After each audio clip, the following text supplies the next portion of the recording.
Naging maugong ilang beses sa pagbanggit ni Pangulong Duterte sa martial law. Pero para kay dating Chief Justice Artemio Panganiban, mas nakababahala ay ang kapangyarihan ng Pangulo na suspindihin o buwagin ang saligang batas. Darito ang unang balita ni Joseph Morong. Wala raw magagawa ang Kongreso maging ang Korte Suprema kung gusto magdeklara ng martial law ni Pangulong Duterte.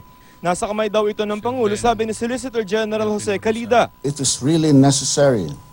The fate of our country hangs on the balance, and nobody moves. Under the Constitution, the President is the one who executes the law.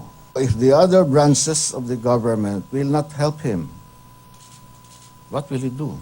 Sabi ng Pangulo, siya raw ang may huling salita kung halimbawa magkaiba ang opinyon ng Kongreso at Korte Suprema kung legal ang deklarasyon ng martial law.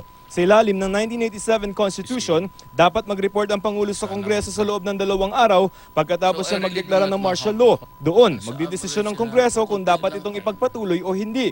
Pwede namang questionin ng kahit sino ang legalidad ng martial law sa Korte Suprema. Wala raw itong pinagkaiba sa nangyaring 1986 EDSA Revolution. Just like what Cory did, they did what is outside of the Constitution when they toppled Marcos. Pero para sa isang dating Chief Justice ng Korte Suprema, hindi ang deklarasyon ng martial law ang dapat pangambahan, kundi ang kapangyarihan ng isang Pangulo na suspindihin ang konstitusyon. Sa kanyang column sa Philippine Daily Inquirer, sinabi ni dating Chief Justice Artemio Panganiban na may sapat na safeguards o bantay sa pag-abuso ang Kongreso at Korte Suprema.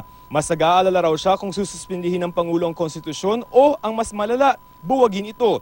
Dahil kapag nangyari raw ito, wala na rin ang safeguards ng Kongreso at Korte Suprema.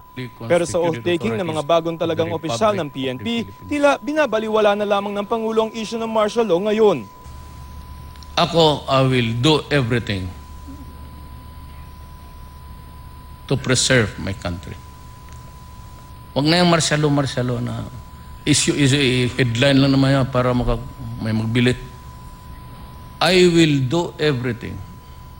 I will not allow my country to go to the dogs. Para sa unang balita, Joseph Morong reporting.